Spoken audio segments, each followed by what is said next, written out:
প্রিয় দর্শক, এখানে একজন নারীকে দেখা যাচ্ছে, তিনি বিল্ডিং ভিতরে কি করছেন এখানে? ব্যাগ করছি।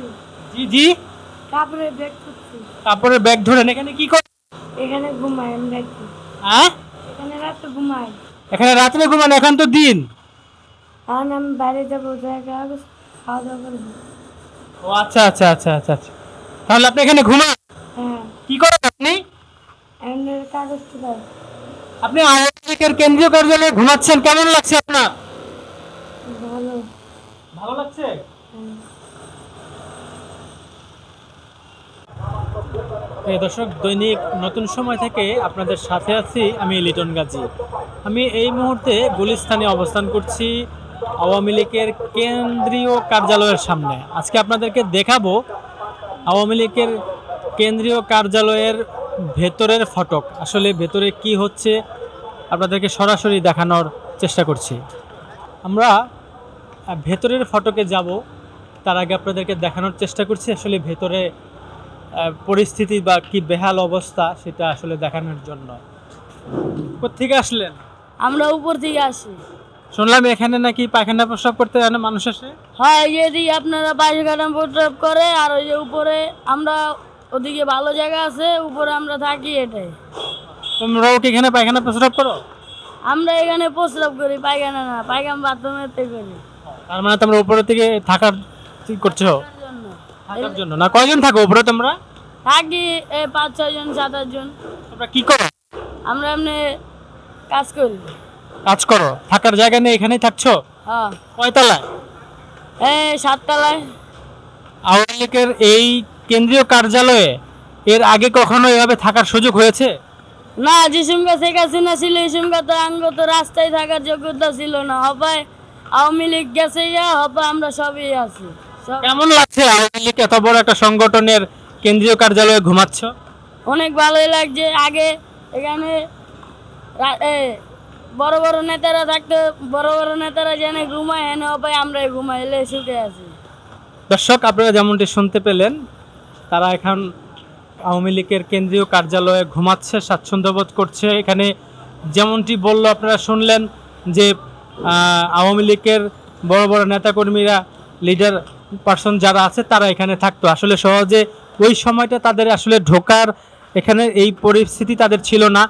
এখানে অনেক তদবিরের প্রয়োজন ছিল অন্তত আওয়ামী লীগের এই কার্যালয়ে ঢোকার জন্য। দর্শক, এই মুহূর্তে আমি রয়েছি আওয়ামী লীগের কেন্দ্রীয় কার্যালয়ের ঠিক নিচতলার যে মূল যে বিষয়গুলো দেখতে পাচ্ছেন, যে এখানে পানি প্রস্রাব দিয়ে আসলে মূলত খুব নোংরা একটি বিষয় চোখে ভাসছে। আপনারা দেখতে পাচ্ছেন, দেখেন ভিতরের যে ধ্বংসস্তূপের মতো যেভাবে পড়ে আছে আওয়ামী লীগের যে কেন্দ্রীয় কার্যালয়টি, এটি এখনো পর্যন্ত ঠিক একই অবস্থাতে আছে। এখানে এই পর্যন্ত গণ অভ্যুত্থানের পরে 5ই আগস্টের পরে আওয়ামী লীগের কোনো নেতাকর্মী তেমন একটা আসেনি। এখানে এটা সংস্কারের কোনো কাজও করা হয়নি। এই অবস্থাতে দূর দূরান্ত থেকে অনেকেই আসছে এবং পথযাত্রী যারা আছে তারা এটার ভেতরে এসে মলত্যাগ করে, আপনারা যেমনটি শুনলেন। আমরা এই মুহূর্তে রয়েছি 2য় তলায়, আওয়ামী লীগের কেন্দ্রীয় কার্যালয়ের এটি হচ্ছে 2য় তলা। এই তলা থেকে আমি আপনাদেরকে দেখানোর চেষ্টা করছি ফ্লোরের যে অবস্থা, যে পরিস্থিতি এই মুহূর্তে রয়েছে। ঠিক রাত হলে এখানে রাস্তায় যারা থাকে, অর্থাৎ টোকাই যারা, তারা এই স্থানে তারা ঘুমায়। যেমনটি কিছুক্ষণ আগে শুনলেন একজন শিশুর কাছ থেকে, যে তিনারা 7 তলাতে ঘুমায়। আমরা দেখতে চাই যে ঘুরে ঘুরে 1 তলা থেকে 7 তলা পর্যন্ত এখানকার অবস্থা এবং আওয়ামী লীগের কেন্দ্রীয় কার্যালয়ের ভেতরের বাহিরের কি পরিস্থিতি রয়েছে এই মুহূর্তে। দর্শক, আপনারা দেখতে পাচ্ছেন আমি এই মুহূর্তে চলে আসছি আওয়ামী লীগের কেন্দ্রীয় কার্যালয়ের 3য় তলায়। কিছুক্ষণ আগে দেখলাম এখানে বেশ কিছু লোক রয়েছে। আপনারা কি এখানে ঘুরতে আসছেন?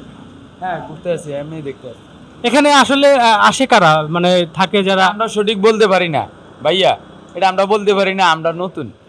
আপনারা দেখতে আসছেন না অন্য কিছু? না, আমরা এমনি দেখতে আসি। দর্শক, আপনাদেরকে দেখাচ্ছি এই আওয়ামী লীগের কেন্দ্রীয় কার্যালয়ের 3য় তলায় কিছু লোকজন দেখতে পেলেন তারা আসলে মাদক সেবী। আমাদের ক্যামেরা দেখে তারা সটকে পড়ে, যদিও ক্যামেরায় ধারণ হয়েছে তাদের কিছুটা ফুটেজে তাদের দেখা গিয়েছে তারা মাদকাসক্ত।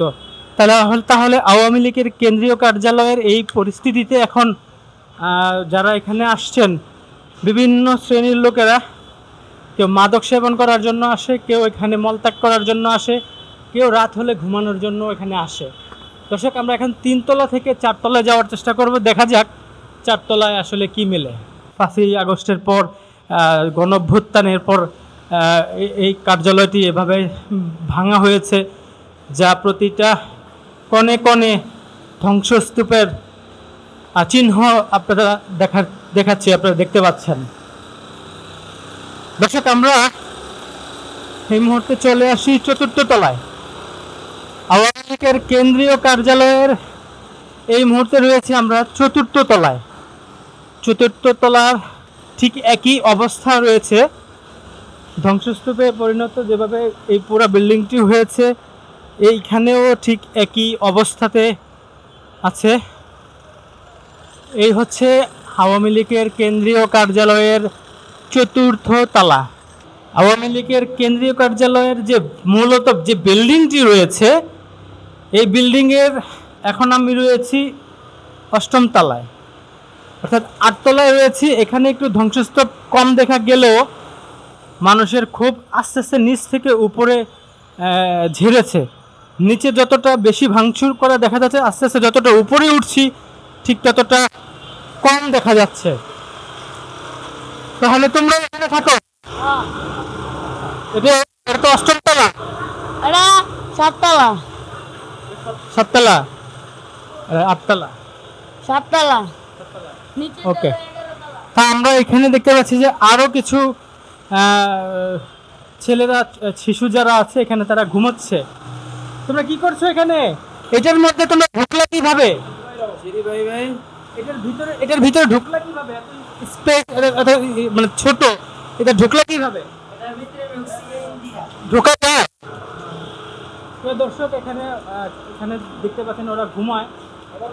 এখানে ওরা এইটুক জায়গার মধ্যে তারা ঘুমাচ্ছে। আপনারা দেখতে পাচ্ছেন আওয়ামী লীগের কেন্দ্রীয় কার্যালয়ের 7ম তলায় ওরা হচ্ছে এখানে ঘুমাচ্ছে, যেমনটি আমরা বলেছিলাম। দর্শক, ঠিক তেমনই দেখা যাচ্ছে ওরা এই জায়গার মধ্যে ঘুমোচ্ছে। তাহলে ভিতরে খাচ্ছিল কি? কাকাও, তোমরা ভিতরে কি খাচ্ছিল? কিছু না, সিগারেট খাচ্ছিল, অন্য কিছু না? হ্যাঁ হ্যাঁ হ্যাঁ, চা খাইছি। এই চিপা ছোট রুমের মধ্যে চা পাওয়া যায়? এই কেবল দেখলেন না আমরা নিচে, ওই আপনার কথা কইলো। ও আচ্ছা, তোমরা তাহলে নিচে থেকে চা এনে উপরে খাচ্ছিল। প্রিয় দর্শক, ওরা আসলে এখানে স্মোকিং করছিল আর এখানে ঘুমাচ্ছে। কেমন লাগছে আওয়ামী লীগের কেন্দ্রীয় কার্যালয়ে তোমরা ঘুমাচ্ছ? ও বলছে না, তুমি বলো কেমন লাগছে? আমরা ঘুমাই ঠান্ডার কারণে, এই জায়গায় গরম লাগে তাই। আগে কি পারতো এখানে আওয়ামী লীগের এত বড় কার্যালয়ে ঘুমাতে? আগে তো পারতাম না। এখন কেমন লাগে? ভালো লাগছে। তো দর্শক, আমরা দেখতে পাচ্ছি আরো একজন শিশু এখানে রয়েছে। তোমরা কোথায় যাচ্ছ? ঘুমাও, সমস্যা কি? কেমন লাগছে? ভালো লাগছে। এখানে কতদিন ঘুমানোর ইচ্ছা আছে? এখানে কতদিন ঘুমানোর ইচ্ছা আছে? আওয়ামী লীগের এত বড় সংগঠনের কেন্দ্রীয় কার্যালয়টি তোমরা এখানে ঘুমাচ্ছ, কতদিন ঘুমানোর ইচ্ছা তোমাদের? আরো বলো। ঘুমাইতে আসি, যতদিন আসি। যতদিন, প্রিয় দর্শক, ওরা যতদিন আছে এতদিনই এরা ঘুমাবে ঠিক এই জায়গাটিতে। এরা যাই দর্শক, এতক্ষণ প্রতিবেদনটি যারা দেখলেন ওরা আসলে ভিতরে কি খাচ্ছিল আর কি করছিল এটা আপনারা ইতিমধ্যে বুঝে ফেলেছেন। ওরা আসলে মাদকদ্রব্য এই ঠিক ছোট একটি রুমের মধ্যে সেবন করছিল, ক্যামেরা দেখে সটকে পড়ে। কেউ কেউ আওয়ামী লীগের কার্যালয়ের নিচতলায় পায়খানা প্রস্রাব অর্থাৎ মলত্যাগ করছে। এই ছিল আওয়ামী লীগের কেন্দ্রীয় কার্যালয়ের সর্বশেষ পরিস্থিতির খবরাখবর। প্রিয় দর্শক, আওয়ামী লীগের কেন্দ্রীয় কার্যালয়ে ঘুরতে এসেছেন আরও একজন ব্যক্তি, আমরা তার সাথে কথা বলবো। আসলে তিনি ঘুরতে আসলেন, এসে কি দেখলেন এবং তার অনুভূতিটা জানার চেষ্টা করব। আপনি তো আওয়ামী লীগের কেন্দ্রীয় কার্যালয়ে আগে কি এভাবে ঢুকতে পেরেছেন কখনো? না, আগে কখনো এভাবে ঢুকি নাই, এই প্রথম ঢুকছি। এই প্রথম ঢুকে কেমন ফিল করছেন? একটা ধ্বংসস্তূপে পরিণত হয়ে গেছে টোটাল অফিসটা, এবং বাথরুম পায়খানা সব কিছু এলোমেলো, টোটাল ধ্বংস। তাদের কেন্দ্রীয় কার্যালয়টা একদম টোটালটাই ছিন্ন ভিন্ন অবস্থায় আছে, যা অনাকাঙ্ক্ষিত। আমরা এভাবে দেখতে চাচ্ছিলাম যে সবাই মিলেমিশে থাকবো, কিন্তু তাদের যে পরিণতি এভাবে হবে এটা আমরা আগেই উপলব্ধি করতে পারছিলাম, কিন্তু তারা সে সময়টা বুঝি নাই। কিন্তু পর্যায়ক্রমে তাদের পরিণতি খুব ভয়াবহ পরিণত হয়েছে, যা কাম্য নয়, বাংলাদেশের জন্য এটা কাম্য নয়। আসলে আপনিও এখানে ঘুরতে আইসে যে ময়লা দেখলেন, আসলে এখানে আপনার ঘোরার ইচ্ছাটা আসলে কেন তৈরি হলো? আমার ঘোরার ইচ্ছা ছিল, তারা 16-17 বছর ধরে এত রাজত্ব করলো, তাদের আলিশান সব কিছু ছিল, কিন্তু এখন আমি শুধু খবরে দেখছি, টিভিতে দেখছি যে তাদের এটা পুরো তছনছ হয়ে গেছে। আসলে বাস্তবে আমি দেখি নাই, আমি আজকের এখানে আসলাম এবং দেখতে পেলাম যে আসলেই এরা ধ্বংসে পরিণত হয়ে গেছে। এবং এখানে পায়খানা প্রস্রাব মনে হয় নিত্য পাগল, এরাই পায়খানা প্রস্রাব করে। যারা এখানে পাগল ছাগল আছে এরা পায়খানা প্রস্রাব এখানে করে থাকে সবসময়। ধন্যবাদ আপনাকে। আওয়ামী লীগের কেন্দ্রীয় কার্যালয়ে দেখতে এসছেন আরো একজন ব্যক্তি দূর দূরান্ত থেকে। আপনি কোথা থেকে আসছেন? আমি উত্তরা থেকে আসছি। শুধুই কি আওয়ামী লীগের কেন্দ্রীয় কার্যালয়টি দেখার জন্য আসছেন? না, আপার একটা বয়েজ ভাইরাল হয়েছে, তো ওই বয়েজে বলছিল যে পার্টি অফিসে নাকি লোকজন প্রস্রাব পায়খানা করতেছে। আসলেও কি প্রস্রাব পায়খানা করতে কিনা সেজন্য আসছি দেখার জন্য। দেখা হয়েছে? হ্যাঁ, অবশ্যই দেখলাম, মাত্র ঘুরে ঘুরে দেখলাম, দেখার পরে আর কি ভাইয়ের সাথে ইন্টারভিউ দিচ্ছি। প্রিয় দর্শক, এতক্ষণ আপনারা আওয়ামী লীগের কেন্দ্রীয় কার্যালয়ের সামনে এবং ভেতরের যে পরিস্থিতি, ভেতরে কি অবস্থাতে আছে সেই জিনিসটা আপনাদেরকে দেখানোর চেষ্টা করলাম। ভেতরে গিয়ে আমরা যা দেখলাম, এখানকার অসংখ্য পথযাত্রী এখানে গিয়ে মলত্যাগ করছেন, এবং এখানকার যারা রাস্তার পথশিশু যারা আছে, আমরা যারা অনেকেই টোকাই তাদেরকে বলে থাকি না কেন, তারাও সেখানে গিয়ে পায়খানা প্রস্রাব করছে, এবং কি তারা 6ষ্ঠ তলায় গিয়ে তারা ওখানে গিয়ে বসবাস করছে। সেখানে অনেকে মাদক সেবন করা অবস্থায় আপনাদেরকে আমরা দেখিয়েছি। এই ছিল আমার কাছে আওয়ামী লীগের কেন্দ্রীয় কার্যালয়ের ভেতরের এবং বাহিরের সর্বশেষ খবরাখবর। দৈনিক নতুন সময়, লিটন গাজী, ঢাকা।